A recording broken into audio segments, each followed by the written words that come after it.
देख रहा हूँ शुभ्र चांदनी का सा निर्झर, गांधी युग अवतरित हो रहा जन धरणी पर।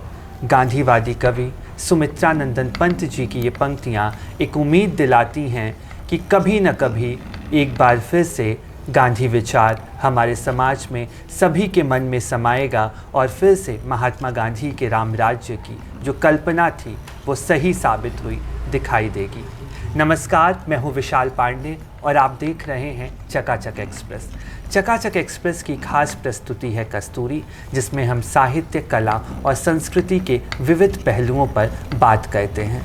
आज कस्तूरी की खास मेहमान हैं देश की जानी मानी संगीत विदुषी, गांधी विचारकविद और वरिष्ठ साहित्यकार डॉक्टर सीता बिम्ब्रौ जी। सीता जी, बहुत बहुत स्वागत है आपका चकाचक एक्सप्रेस पर। नमस्कार जी। आज गांधी जयंती है सीता जी। बहुत सारी बातें गांधी विचार पर आपसे करूंगा, क्योंकि पूरा जीवन आपने गांधी विचार को सिर्फ पढ़ा ही नहीं है, उसको अमल में भी उतारा है और आपके दैनिक जीवन में वो दिखाई भी देता है। लेकिन उसके पहले जानना चाहूँगा, जिस वक्त आपका जन्म होता है देश आज़ाद नहीं हुआ है, लाहौर में आप जन्म लेती हैं, फिर विभाजन के बाद अमृतसर और दिल्ली, उस वक्त को किस तरह से याद करती हैं? आपने जो प्रश्न पूछा है, लाहौर में मेरा जन्म हुआ और उस समय मेरी आयु केवल 3 वर्ष थी जब लाहौर से आ गया, इसलिए लाहौर का तो मुझे कुछ खास स्मरण नहीं है।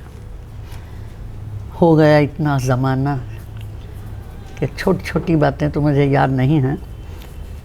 हाँ, जब अमृतसर आए तो बापू की विचारधारा का इतना गहरा प्रभाव था, हर एक के मन में बड़ा जोश था। मेरे पिताजी ऑर्डिनेंस फैक्ट्री में काम करते थे और अंग्रेज़ ने बापू का प्रभाव ऑफिसर्स ना माने, इसलिए उनको बहुत सुख सुविधाएं दी थी। जो भारतेंदु बाबू ने भी कहा था, अंग्रेज राज सुख साज सबे सुख भारी।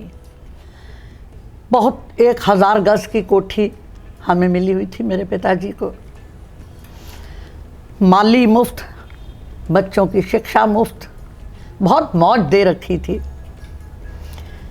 लेकिन प्रभाव ऐसा गहरा था कि सुख सुविधाएं एक तरफ जी, और बापू का प्रभाव ऐसा था कि वहाँ पर रहने वाले आटे में नमक बराबर इतने कम संख्या में हम हिंदू थे, बाकी अंग्रेज़ थे। लेकिन वहाँ भी हम 10-15 लड़कियाँ झंडा लेकर के एक डंडे के ऊपर झंडा लगा लेना जी, और गाते चलना, चल चल रे नौजवान, कदम कदम बढ़ाए जा, खुशी के गीत गाए जा, विजयी विश्व तिरंगा प्यारा। और जब अंग्रेज़ लोग बाहर वो देखते थे तो हम लोग खूब ज़ोर शोर से उनको देख करके गाते थे जी। झंडा ऊंचा रहे हमारा। सारी लड़कियां ज़ोर शोर से चिल्लाती थीं। ऐसा जोश था, हमें पता नहीं था देश क्या होता है, लेकिन बापू का पता था और ये पता था कि बापू क्या चाहते हैं हमसे। वो चाहते हैं कि देश को आज़ाद कराने में हम भी उनके साथ अपना साथ दें जी। और अपना साथ हम अबोध बालकों को तो क्या पता था, लेकिन वो चेतना इस तरह की थी कि एक मैं आपको बड़ा मज़ेदार प्रसंग इसमें सुनाती हूँ। हम में से जो लड़कियां थीं उनकी आयु 6-7 वर्ष से लेकर के और 14-15 वर्ष तक, सबसे बड़ी लड़की 14-15 वर्ष की थी। हमने एक दिन आपस में ये योजना बनाई कि जो साथ की कोठी है, उस कोठी में मिस्टर क्लेयर रहते थे अंग्रेज़। उसमें जो जामुन का पेड़ है, उसके जामुन बड़े ही मीठे हैं। तो आज दोपहर को हम सब वो जामुन तोड़ के खाएंगे। सबकी आयु तो अबोध वाली थी ही। ये 2 लड़कियों को कहा कि नीचे दोनों तरफ से दुपट्टे को पकड़ के रखिए, और ऊपर मैं चढ़ गई और ऊपर से जामुन तोड़ तोड़ के उसमें डालना कि मट्टी ना लग जाए जी। और जैसे ही वो जामुन आता उसमें तो सब चिल्ला पड़ती, कितने काले काले हैं, मज़ा आ गया। ये नहीं, वो बहुत काले हैं, वो गुच्छा तोड़ो। तो हमारी आवाज़ सुन करके मेम साहब जहाँ उठ के आई और उनको इतना गुस्सा आया। उन्होंने कहा, तुम बच्चा लोग यहाँ क्या कर रहा है? तो हमने कहा, जी हम तो कुछ नहीं कर रहे, हम तो जामुन खा रहे हैं, जामुन तोड़ रहे हैं, जामुन खाएंगे। उसने कहा, जाओ अपने अहाता में, यहाँ क्यों आए? तो हमने चिल्ला करके कहा, ये हमारा अहाता, हमारा देश, हमारा जामुन का पेड़ जी।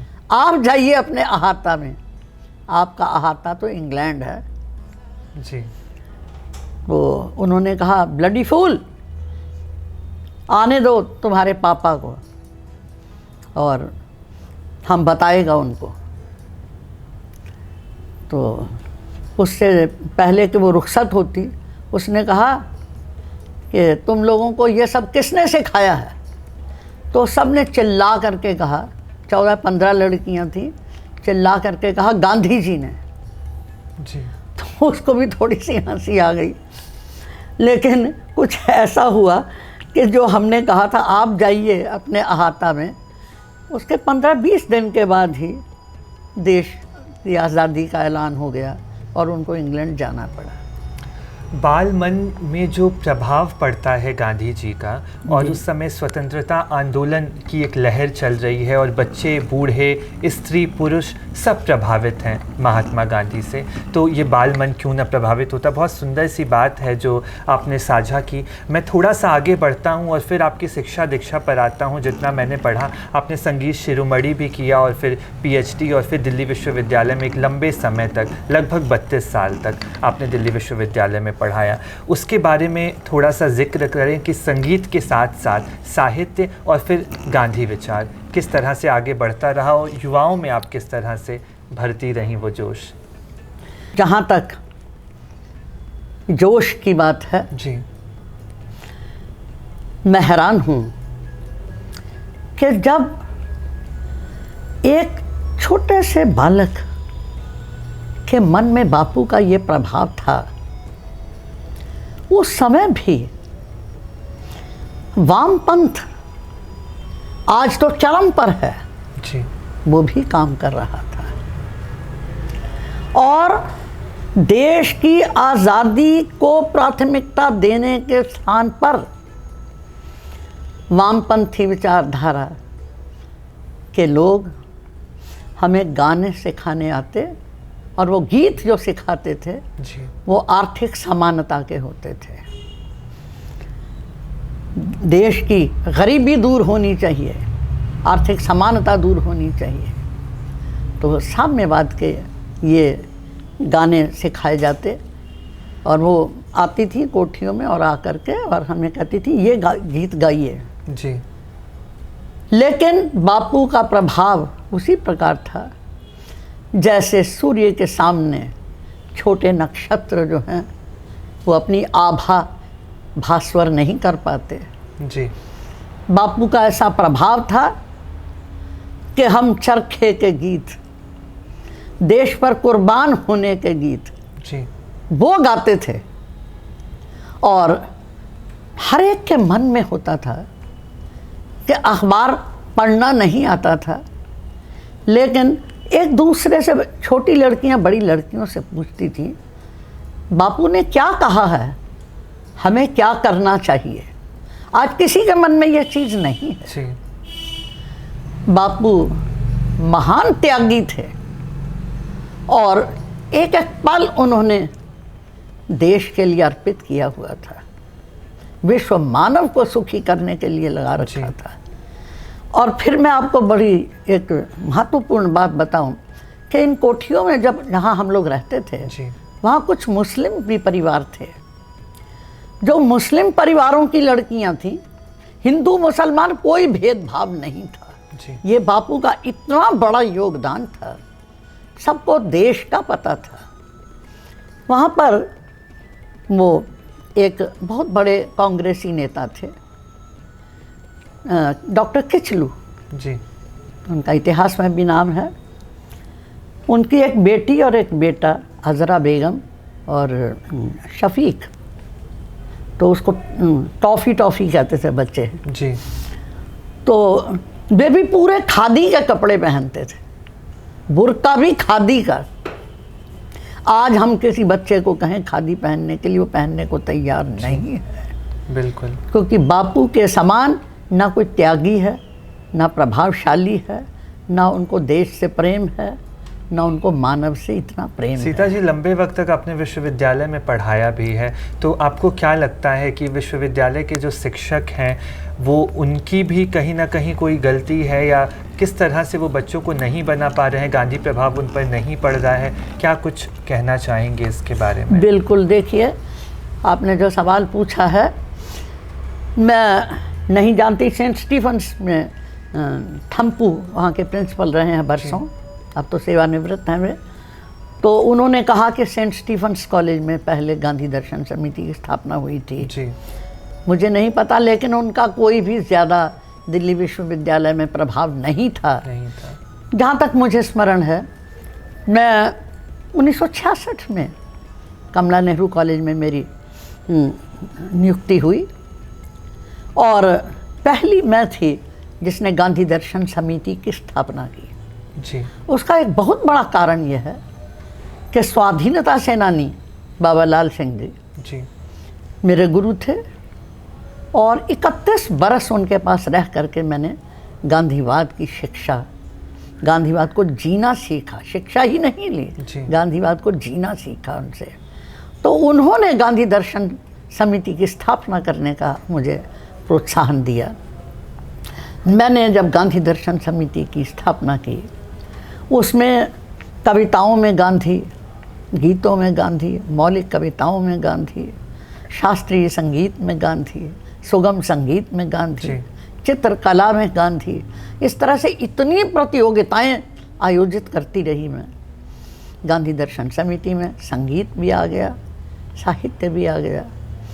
उससे बच्चों का बहुत निर्माण जो है अलग ढंग का होने लगा जी। मुझे याद है मेरी प्रिंसिपल ने डॉक्टर के गुरुवारा थी तब, जिन्होंने स्थापना की थी कमला नेहरू कॉलेज की जी। तो उन्होंने बताया था कि दिल्ली विश्वविद्यालय में कमला नेहरू कॉलेज का गांधी दर्शन समिति के लिए एक विशेष नाम छपा है जी, कि इस कॉलेज में जो कुछ हो रहा है वो कहीं नहीं हो रहा। और मेरे पास बहुत से महाविद्यालयों से शिक्षक आते थे कि गांधी दर्शन समिति में हम करें क्या, हमें तो यही नहीं समझ में आया। और बड़ी मतलब सौभाग्य की बात मुझे कहना चाहिए कि भगवान की ऐसी कृपा रही, देश के जितने बड़े बड़े जाने माने गांधीवादी थे, गांधी दर्शन समिति में मैं उनको निमंत्रित करती थी। 2 बार मोरारजी देसाई मेरे कॉलेज में आए, दिल्ली यूनिवर्सिटी के किसी भी कॉलेज में वो नहीं गए। मुझे याद है एक कॉलेज ने एक बार शायद बुलाया था, मोरारजी देसाई को बुलाना मजाक नहीं था, सब जानते थे उन्हें, वो कैसे कट्टर गांधीवादी थे जी, और गांधीवाद को कैसे गहराई से समझते थे। भारत के मुझे लगता है वो प्रथम और अंतिम प्रधानमंत्री थे जो हर रोज चरखा काटते थे। इतना महीन सूत काटते थे, उसी सूत का वे कपड़ा पहनते थे। मैंने सुब्बा राव जी, जिनके समक्ष विनोबा भावे के साथ थे और डाकुओं ने समर्पण किया था जी। प्रभाकर माचवे और उस ज़माने के मैं आपको क्या नाम गिनाऊं, विष्णु प्रभाकर जी वगैरह, कोई ऐसा नहीं था जिनको मैंने अपनी गांधी दर्शन समिति में निमंत्रित नहीं किया। उन बच्चों का निर्माण करने के लिए कि आप ये देखिए जिनका इतना नाम है गांधीवाद में, आप उनसे प्रश्न पूछिए गांधीवाद के संदर्भ में तो आपको पता चल जाएगा कि आपको यहाँ क्या शिक्षा मिल रही है और आपको क्या करना है। एक बार मैंने तत्सत कहानी जैनेंद्र जी की पास कोर्स में लगी हुई थी, मैंने जैनेंद्र जी को बुलाया। मेरी छात्राओं ने उनसे पूछा, आपने जो प्रतीकात्मक पात्र बनाए हैं तो उसमें प्रतीक जो हैं वो तो आपकी भाषा के कारण थोड़े कठिन हो गए हैं, तो क्या आम लोग जो हैं आपकी कहानी जिस लिए आपने लिखी है कि हम सब मिल करके मानव होते हैं, हिंदू सिख मुसलमान अलग हम कुछ नहीं हैं, इसी प्रकार से वो जो वट वृक्ष है तो उसकी फुनगी पर चढ़ करके ऊपर के शिखर पर चढ़ करके शिकारी उनको हिलाता है तो वो एकदम चमक आ जाती है पत्तों में जी, और वो कहता कि पा लिया तत्सत वही सत्य है। तो ये कहानी जो है ये साधारण लोगों को समझ में आ जाएगी। उन्होंने कहा मुझे नहीं पता, मुझे और महाविद्यालय भी बुलाते हैं, लेकिन आप बच्चों ने जिस तरह से उसकी तशरीह की है, जैसे उसकी व्याख्या की है, तो मैं बड़ा खुश हुआ हूँ कि यहाँ पर इस तरह की शिक्षा दी जा रही है कि आप गांधीवाद को समझ रहे हैं। गांधीवाद देश तक नहीं विश्व तक सीमित है। कॉलेज के दिनों में आपने लंबे वक्त तक गांधी दर्शन समिति का संचालन किया, उसके बाद आप जब सेवानिवृत्त हो जाती हैं तो मुझे जहाँ तक याद आ रहा है लगभग 8-9 सालों से आप गांधी भवन में भी चरखा सिखा रही हैं, दिल्ली विश्वविद्यालय के भी छात्रों को और बाहर के लोगों को भी। कैसा अनुभव रहता है चरखा सीखने का? अभी हम गांधी विचारों की बात कर रहे थे और यहाँ बिल्कुल हम प्रैक्टिकल बात करें जब चरखे की बात, क्योंकि एक प्रतीक रहा है स्वतंत्रता आंदोलन का, और कहा जाता है और ये सच भी है कि आत्मनिर्भरता की जो अलख जगाई थी बापू ने, और जिस तरह चरखे के ही दम पर पूरा का पूरा आंदोलन हुआ और जीता भी गया, हम अंग्रेज़ों से मुक्त भी हो पाए। किस तरह से देखती हैं आज विश्वविद्यालय में चरखा सिखाते वक्त युवाओं को? देखिए हमारा जो झंडा था जी, उसमें पहले चरखा ही था जी, अशोक चक्र बाद में आया जी, उसमें चरखा था। और आप बिल्कुल सही कह रहे हैं विशाल जी, चरखा जो है देश की आज़ादी का प्रतीक है, चरखा अहिंसा का प्रतीक है, चरखा भारतीयता का प्रतीक है, चरखा प्रकृति की रक्षा का प्रतीक है, चरखा मानवता की रक्षा का प्रतीक है। और आज जब आप ये सवाल पूछ रहे हैं, मैंने जिन बच्चों को गांधीवाद की शिक्षा दी, विविध प्रकार की प्रतियोगिताओं के माध्यम से उनका अखलाक बनाने का प्रयास किया। कॉलेज में लड़कियां जो हैं वो खादी के झोले टांगे हुए और खादी पहने हुए घूमती थी, और आपको बड़ी हास्यास्पद बात बताऊं कि जो शिक्षक हैं वो घबरा जाते थे लड़कियों को देख करके। प्राध्यापिकाएं कहती थी जब हम पढ़ाने जाते हैं तो ये लड़कियां हमें ऐसे नहीं लगती कि भोली भाली लड़कियां और हम इनको पढ़ाएं, वो तो एकदम ऐसे लगता है कि बहुत ही सयानी हैं और हमसे कहीं अधिक समझदार हैं। उनकी वेशभूषा देख करके हम अपनी वेशभूषा को देखते हैं, क्योंकि वो तो फैशन परेड की तरह से सज करके आती थी जी। और स्पोर्ट्स की लड़कियां ख़ास तौर पर वो बड़ी दबंग होती थी। वो कह देती थी कि छात्र शिक्षकों का अनुकरण करते हैं। मैम माफ़ करना, आपका जो अनुकरण करेगा वो क्या बनेगा? आपको ऐसा नहीं लगता कि आपको प्रेरणा स्रोत होना चाहिए जी। तो कभी कभी वो मजाक करती थी। एक बार एक प्राध्यापिका थी जो विश्वविद्यालय में भी कक्षाएं लेती थी जी। तो उन्होंने कहा कि जिस प्राध्यापिका के चक्कर में हैं आप, वो तो एकदम ये जिसको ऑफ वाइट आप कहते हैं, ये कोरी चादर सी बांध करके वो तो ऐसी साड़ी बांध के आ जाती हैं जी। तो उनके आप चक्कर में हैं। कॉलेज में तो आते हैं तो आपको एक डॉल्स की तरह से लगना चाहिए, हमने ये सोचा था। तो उसने कहा आप बड़ी गलत जगह आई हैं। इस लड़की को कहा, वो मुस्लिम लड़की थी, उसने कहा आप बहुत गलत जगह हैं। अगर आपको डॉल्स देखनी है तो डॉल्स म्यूजियम में जाइए, ये महाविद्यालय है और हमने देश को देखना है, हमने देश का निर्माण करना है, हम अपना कर्तव्य समझ चुके हैं। इसलिए साज सज्जा तो बहुत आसान है, कठिन है सादा होना जी।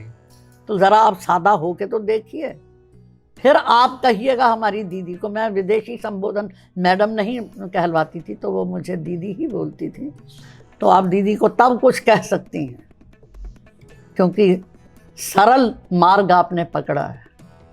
और हमें अगर सरल मार्ग ही पकड़ना होता तो हमें महाविद्यालय में आने की ज़रूरत ही क्या थी। उच्च शिक्षा हम इसलिए ग्रहण करने आए हैं कि हम भी देश की मुख्य धारा में अपना योगदान दे सकें। ये उनका चरित्र बन गया था। और बहुत सी लड़कियां मेरी जो हैं, जैसे मेरे निकट ही रहीं और हिंदू कॉलेज में थी अलका धनपत जी। तो वो तो मॉरिशस में गांधीयन यूनिवर्सिटी में वहाँ पर प्रोफेसर हैं, अंतर्राष्ट्रीय छवि है उनकी जी। जीन में डॉक्टर सुधा मल्होत्रा हैं, उनकी एक अलग छवि है, विष्णु प्रभाकर अवार्ड मिला जी। तो इन्हें तो राष्ट्रपति से अलका को मिला ही था, जी। George Grierson award. तो अवार्ड इतनी चीज़ नहीं है, लेकिन हम जिस देश में जन्मे हैं, यदि हम अपने देश और धर्म से हमें प्यार नहीं है तो हम मानव नहीं हैं। इसलिए देश प्रेम, धर्म प्रेम, संस्कृति प्रेम, अपने शास्त्रों से प्रेम, अपने महापुरुषों से प्रेम, ये शिक्षा का सार है। मैंने इसके साथ जोड़ा चरखे को जी। क्योंकि मेरे बाबा जी, बाबा लाल सिंह जी स्वाधीनता सेनानी थे, चरखे के आचार्य थे, उनसे मैंने चरखा सीखा था। मैंने अपने महाविद्यालय में भी लड़कियों को चरखा सिखाया। उनके खाली जो कक्षाएं होती थी उनमें मैं बुला लेती थी, सिखाती थी। सेवानिवृत्त हुई तो गांधी भवन में उस समय दिनेश सिंह जी थे वीसी कुलपति, उन्होंने कहा दिल्ली विश्वविद्यालय में बहुत से बच्चे गलत काम कर रहे हैं, ये गांधी भवन क्या कर रहा है जी। तो किसी को चरखा आता है क्या? तो जिन खोजा तिन पाइयाँ गहरे पानी पैठ कहा, उन्हें पता चला मेरे पास संदेशा आया गांधी भवन में आके आपको चरखा सिखाना है। मैंने अपना सौभाग्य माना। 2012 से मैंने वह चरखा चलाना शुरू किया, खुद पहले मुझे देख करके, और फिर बच्चे आएंगे और कहीं उसका विज्ञापन नहीं किया, वो सीखेंगे जी। तो वहाँ के जो निदेशक होते थे उन्हें भी अच्छा लगा। चरखे में एक ख़ास चीज़ है, वो आकर्षण का केंद्र हो जाता है। हर एक को ही, हर उत्पादक श्रम वैसे बड़ा मज़ा देता है। और चरखे में जैसे अब मैं ये तार निकाल रही हूँ, जैसे जैसे ये तार निकलती जाती है मन की तार इसके साथ जुड़ती है, और जैसे हम इसके ऊपर चढ़ाते हैं ना तो इतना अच्छा लगता है, कबीर याद आ जाता है। और मन के मते ना चालिए जी। छाणी अपूठी बान, ताकू केरे सूत जो उलटी अपूठान, मन के मते ना चालिए। तो मन के मते मत चलिए और चरखे के सूत को देखिए। जब हम उसके ऊपर चढ़ाते हैं तो उलट करके पहले उतारते हैं फिर चढ़ाते हैं। खराब आदतें छोड़ दीजिए, जो निज तक सीमित आकांक्षाएं उनको छोड़ दीजिए और फिर जो है बृहत्तर के साथ जुड़िए। तो निज से व्यष्टि से समष्टि के साथ जोड़ना, निज से सर्व के साथ जोड़ना, ये मानव का लक्ष्य है, मानव जीवन का, और यही भारतीयता है। सीता जी, लंबे समय से आप राजघाट पर बापू की जयंती और पुण्यतिथि दोनों पर हिंदू आचार्य के तौर पर हिंदू प्रार्थना करती हैं और गांधी विचार भी प्रस्तुत करती हैं। बहुत लंबे समय से ये काम आप कर रही हैं। युवाओं में किस तरह से गांधी विचार और गीता पाठ को लेकर क्या देखती हैं, क्या प्रेरित कैसे होते हैं, वो उसके बारे में कुछ कहना चाहें? संस्कृत की तो प्रोफेसर नहीं थी, हिंदी की थी जी। लेकिन अपने गुरु पूज्य बाबा जी के प्रभाव से मुझे राजघाट से इतना प्रेम था जी। बापू से इतना प्रेम था। मैं अपने महाविद्यालय से जब वापस आती थी, हम लोग चावड़ी बाजार रहते थे जी। तो मैं दिल्ली गेट उतर जाती थी और राजघाट होकर के आती थी। जी। वहाँ बैठ करके मैं अपने आप ही एक अध्याय भगवत गीता का पढ़ लेती थी। एक दिन ब्रज कृष्ण चांदीवाला जी जो बापू के साथी थे वो आए और उन्होंने ये कहा कि आप कितना अच्छा गीता पाठ कर रही हैं और गीता पाठ अच्छा नहीं हो रहा, तो आप उसमें क्यों नहीं आती?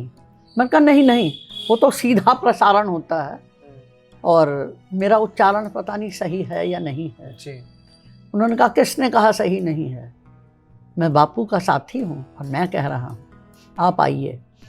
और बहुत ही मेरे लिए एक हैरत की बात थी कि जब मैं गई तो सुशीला नैयर और सेठ जमनालाल बजाज की बेटी उमा बजाज वो वहाँ गीता पाठ किया करती थी, तो उन्होंने कहा कि हम साक्षात्कार लेंगे।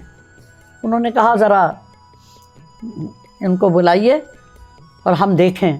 वो चांदीवाला जी ने कहा, मैंने कहा मैं तैयारी तो करके आती और एकदम, तो कहने लगे नहीं एकदम ही सब कुछ होता है संसार में, आप आइए। तो सुशीला नैयर जी ने कहा कि द्वितीय अध्याय था भगवत गीता का, तो ये ज़रा पढ़ के सुनाइए। तो मैंने कहा बहन मुझे क्षमा करना, संस्कृत मैंने पढ़ी नहीं है। तो उसने कहा कोई बात नहीं, आप पढ़िए। संस्कृत के बहुत आचार्य राजघाट आया करते थे और वो कहा करते थे हम गीता पाठ करेंगे, और उस समय भी 4-5 लोग बैठे हुए थे।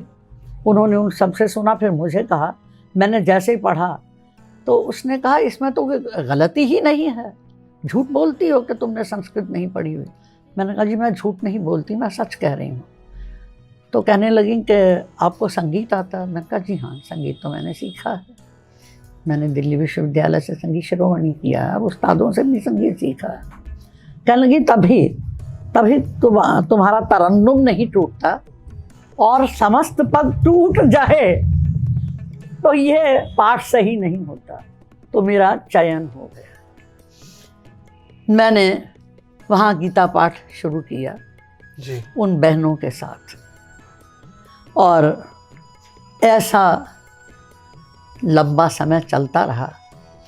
उसका प्रभाव क्योंकि रेडियो से, टेलीविज़न से जब वो सीधा प्रसारित होता था, लाजमी है मेरे कॉलेज की लड़कियां और भी दिल्ली विश्वविद्यालय की लड़कियां वो सुनती थी, वो उससे प्रभावित होती थी।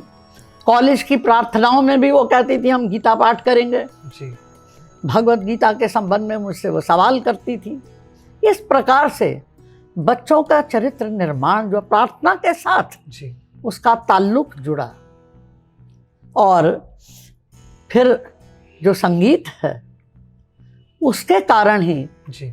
डॉक्टर सुशीला नैयर ने कहा, उनके पास कुछ लोग आए और उन्होंने कहा कि आप हमें क्यों नहीं मौका देती, देखिए हमारा पाठ कितना अच्छा है। उन्होंने कहा पाठ अच्छा होना भी ठीक है, शुद्ध होना भी ठीक है, लेकिन सुर भी तो होना चाहिए जी।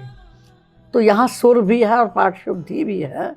मैं बापू के साथ रही हूँ, इसलिए मैं जानती हूँ कि क्या होना चाहिए गीता पाठ में।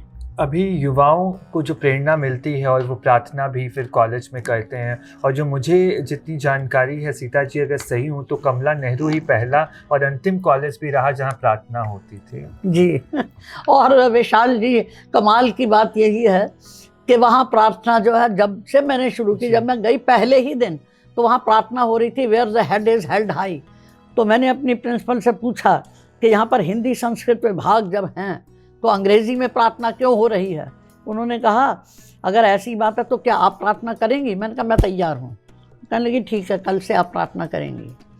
और फिर उन्होंने कहा कि पता नहीं क्या अंक उनके दिमाग में था, मैं तब आऊँगी जब 19 लड़कियों को आप तैयार कर देंगी प्रार्थना के लिए। मैंने कहा ठीक है, मैंने 21 कर दी। और मैंने कहा आइए डॉक्टर गुरुवारा, आइए देखिए प्रार्थना सुनिए।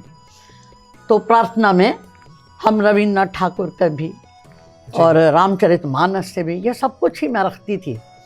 लेकिन धीरे धीरे क्या हुआ कि आप सोचते ही होंगे कि संघर्ष ही जीवन है।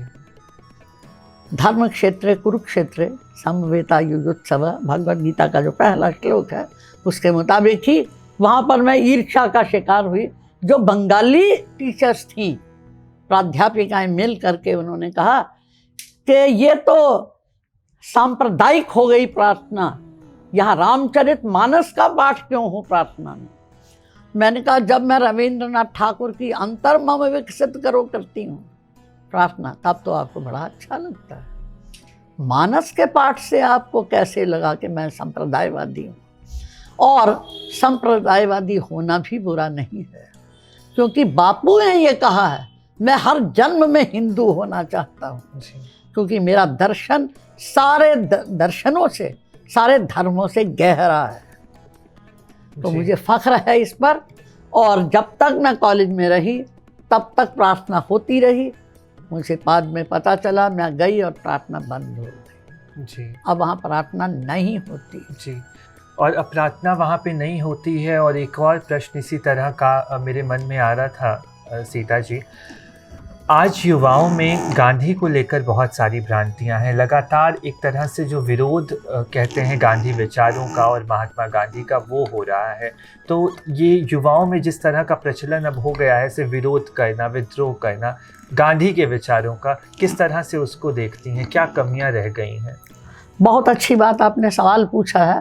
मुझे ये प्रश्न जो है हमेशा बहुत संताप देता रहता है कि दुनिया जिनको मानती है जी, माटी के पुतलों को तूने शेर कर दिया, बड़े बड़े शेरों को तूने ढेर कर दिया। भवानी प्रसाद मिश्र जी की ये कविता है। ऐसे बापू जिनको दुनिया पूजती है, दुर्भाग्य है अपने देश में बापू के प्रति वो समादर नहीं है। उसका कारण क्या है कि हमने अपनी शिक्षा पद्धति, अंग्रेजी शिक्षा पद्धति वही चलाते रहे, और जो शिक्षक थे वे सभी वही थे जो नेहरू जी थे। यानी नेहरू जी बुरे नहीं थे मैं कह रही, लेकिन उनके दिल में गांधी था, दिमाग में पश्चिम जी। जब दिल और दिमाग अलग अलग दिशाओं में होगा तो बच्चे जो आपने सवाल पूछा है वो तो वही होंगे। उनको बेचारों को पता ही नहीं है कि गांधी जी क्या है। मैं तो हैरान होती हूँ, आप बालकों की बात करते हैं, बड़े बड़े गांधीवादी। मेरा सौभाग्य ये रहा है कि बापू के परिवार का मुझे इतना प्रेम इस प्रार्थना के माध्यम से मिला है। तारा भट्टाचार्य जो बापू की पौत्री हैं और बापू की पुत्र वधू निर्मला गांधी, उन सब का इतना प्रेम, इतना अपनत्व है मेरे साथ रहा है। तो मुझे ये देख करके दुख होता है कि जो कुछ करना चाहिए था जी बापू के विचारों के लिए, वो उनको समझने के लिए, क्योंकि दुनिया नहीं बचेगी। एक सिद्धांत मेरे बाबा जी कहते थे, बात से मानो नहीं तो लात से मानना पड़ेगा जी। मानना तो पड़ेगा। आज वही स्थिति हो गई है देश में। बापू को नहीं माना। बापू ने जो एकादश व्रत हैं उनमें उन्होंने बहुत स्वदेशी की बात कही थी, और स्वदेशी जो है अगर हम उस पर अड़े रहते तो आज देश की वो दशा न होती। हमने विदेशी सभ्यता, विदेशी विचार, विदेशी भाषा, विदेशी भाषाएं, ये सब कुछ पढ़ी, बच्चों को पढ़ा रहे हैं। पैसा आए, चरखा और औद्योगिक सभ्यता अंतर्विरोधी है जी। जब हम भारी उद्योग और उद्योगों से बनी हुई मिलों की बने हुए वस्त्र पहनेंगे, उन चीज़ों का इस्तेमाल करेंगे तो मशीनों से पैसा आता है। जहाँ धन है वहाँ कंस है, और जो धन का पुजारी है वो कभी प्रभु का पुजारी नहीं हो सकता। यह देश आध्यात्मिक देश है। बापू आध्यात्मिक थे, इतने गहरे आध्यात्मिक थे। अचानक गोली लगती है, मुंह से हे राम निकलता है। राम कैसे? उनके रोम रोम में बसा हुआ था जी। तो वो बेचारे जो हैं वो क्या बापू को समझेंगे। गोस्वामी जी कह गए हैं, मुकुर मलिन अरु नयन विहीना, राम रूप देखहि किमि दीना। जी। शीशा मैला है, आंखों से अंधा है, दृष्टि नहीं है। दृष्टि तो देनी थी शिक्षकों ने, उनके खुद के पास ही दृष्टि नहीं है। मुझे आपने, विशाल जी, आपने मुझसे सवाल पूछा है। गांधी भवन के माध्यम से मुझे बहुत सारे महाविद्यालयों में जाना पड़ा। हमारे उपकुलपति महोदय ने एक ऐसी स्कीम चलाई थी कि उन्होंने एक कोर्स चलाया था IMBH जी। तो उन्होंने कहा था कि इसके द्वारा गांधी को बच्चे समझें और अपनाएं। अगर ये चल निकला तो एक विषय ये रख देंगे, एक अनिवार्य। पहले एक प्रयोग के आधार पर उन्होंने रखा था, FYUP में किया था। Integration of mind, body and heart जी।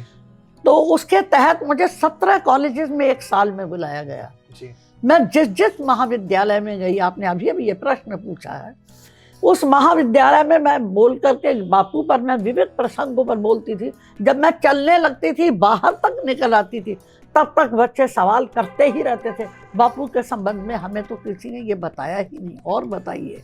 और जो उनके प्राध्यापक बापू के बारे में परिचय देते हुए बोलते थे, मैं हैरान हो जाती थी कि उनको ABCD भी बापू के दर्शन की मालूम नहीं थी, जबकि वो गांधीयन का पेपर पढ़ा रहे होते थे। तो ये जो शिक्षक हैं, जब वे ही इस प्रकार के हैं तो बच्चों का क्या दोष है? उनके मन में गांधी जी ही क्या, अब तो गांधी जयंती है तो अब बच्चों के मन में ये सवाल उठ रहा है।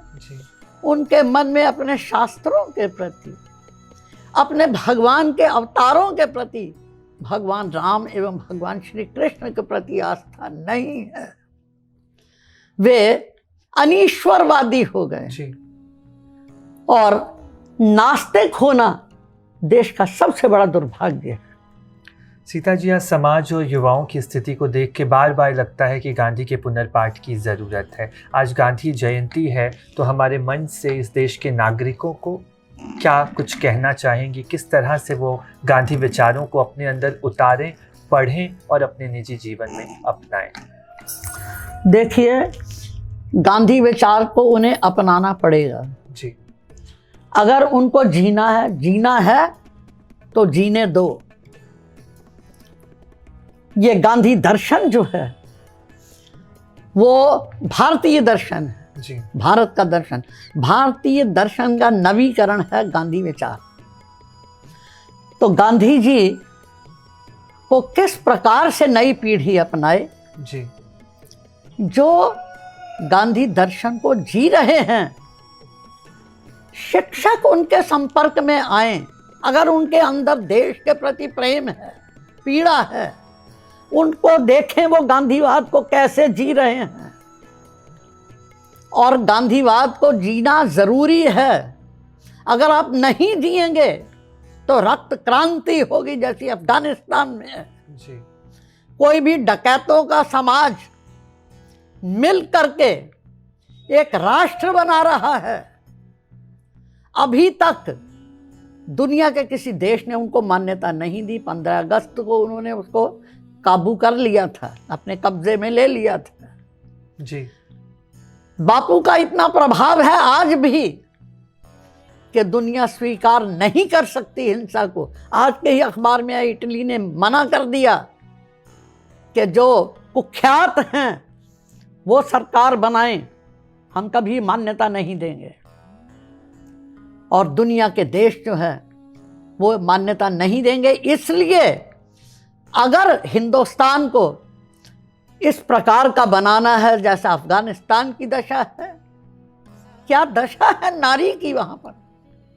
वही बापू, नारियों को था घरों की कैद से तूने निकाला, जो न घूंघट थी उठाती बन गई वह वीर बाला। जी। नारियां नेतृत्व करती हैं कमला नेहरू कॉलेज, सत्यवती मलिक, कमला देवी चट्टोपाध्याय, और खुद मेरे बाबा जी की मां हाकिम कौर जी। न जाने कितनी ज्ञात अज्ञात जिन तक कोई लोग पहुंचे भी नहीं, ऐसी नारियां वो देश के लिए कुर्बान हो गईं, अपने बालकों का ऐसा निर्माण किया कि वे देश को आज़ादी मिलने के बाद भी देश को गांधी विचार की लौ से आलोकित करने में लगे थे। और उसका प्रभाव सीता जी सिर्फ और सिर्फ नागरिकों पे ही नहीं पड़ता है, हमारे कवियों और साहित्यकारों पर भी पड़ता है। और उसके बाद अच्छा जो रचनाएं लिखी गई हैं, हाँ। आप देखिए, अगर साकेत की उर्मिला की मैं बात आपको मैं आगे नहीं बढ़ने दे रही, मैं बीच में ही कह रही हूँ। सबसे बड़ा अनर्थ ये है, हिंदी साहित्य का इतिहासकार जो है, एक बहुत बड़ी गांधीवादी कवियों की विचारधारा, सोहनलाल द्विवेदी का नाम लिया, दैनिक जागरण ने उन पर लिखा, हरि कृष्ण प्रेमी जो कह रहे हैं किस तरफ जाना हमें था किस तरफ जाने लगे, देह बल से आत्मबल बलवान है तूने कहा। नाटक लिखे, कविताएं लिखी, इतना उनका नाम तक नहीं। पूरी एक गांधीवादी कवियों की धारा जो जेल भी गए और गांधी जी के गीत भी लिख रहे हैं, गांधी जी पर श्रद्धा गीत लिखे हैं जिन्होंने, वो धारा मिटा दी, उनके नाम तक नहीं है, कोई नाम नहीं दे रहा हरि कृष्ण प्रेमी वगैरह की, औरों की तो बात छोड़ दीजिए। मैंने उनके कई गीतों की स्वरचनाएं की हैं। मैं हैरान होती हूँ कि हिंदी का साहित्यकार जब इस तरह की स्थिति बनी हुई है, अभी आप कह ही रहे थे कि हिंदी साहित्य में जो पाठ्यक्रम समिति में हैं, वो उन्होंने बापू को के प्रति प्रेरणा जागृत हो, प्रेरित हो बच्चे, उस प्रकार के प्रसंग पाठ्यक्रम में लगाए ही नहीं हैं। सेंट स्टीफन से एक लड़का जो अब अमेरिका में है, इतिहास विभाग से बहुत ही प्रखर बच्चा है, प्रखर प्रतिभाशाली है और संगीत में भी माहिर है वो। उसने मुझे जब मेरे संपर्क में आया, जब मैंने मैथिली शरण गुप्त के बारे में उनको बताया, कविताएं और क्या क्या लिखा है उन्होंने, हिंदी साहित्य कितना गहरा है, तो उसने कहा कि हमें ये क्यों नहीं लगाई गई कविताएं, हमें पढ़ाई गई। अगर कहीं मैं होता तोता तो क्या होता, तो क्या होता, तोता तोता ताता ताता होता होता, ये कविताएं हैं। आज का कवि जो है वो ऐसी कविताएं लिख रहा है और उसी प्रकार के लोग आगे आ गए हैं। इसलिए ज़रूरत है, मैं लगी हुई, मेरे बाबा जी लगे हुए हैं, आप बच्चे मेरे पास आए हैं और आप जो हैं इन विचारों को का इस दर्द से ही संग्रह और संकलन कर रहे हैं कि देश जागे और बापू के प्रति जागे। क्योंकि बापू हमें ओम असतो मा सद्गमय, ओम तमसो मा ज्योतिर्गमय, ओम मृत्योर्मामृतम गमय, हमको बापू उस मार्ग पर ले गए। उस मार्ग के लिए ही हिंदुस्तान को जो है, जो जिन लोगों की आप बात कर रहे हैं, ये जो पढ़े लिखे चंद लोग हैं, इनके दर्पण से हिंदुस्तान को मत देखिए। जो अनपढ़ जिनको कहते हैं, जो गांवों में बस रहे हैं करोड़ों लोग, उनके दर्पण से हिंदुस्तान को देखिए। उनका हृदय क्रंदन कर रहा है। आज भी उनके मन में जो है वो बापू के प्रति श्रद्धा है।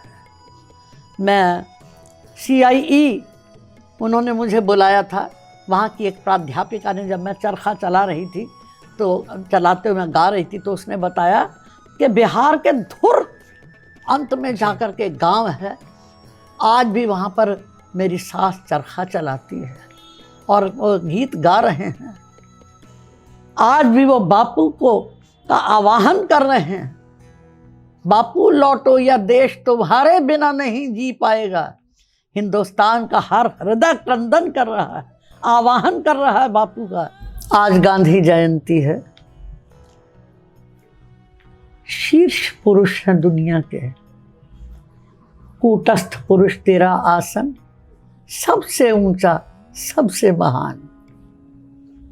आज हिंदुस्तान ही नहीं, दुनिया भर के जी पीड़ित, दलित, पद दलित, त्रस्त, सहमे हुए यही पुकार रहे हैं कि बापू लौटो।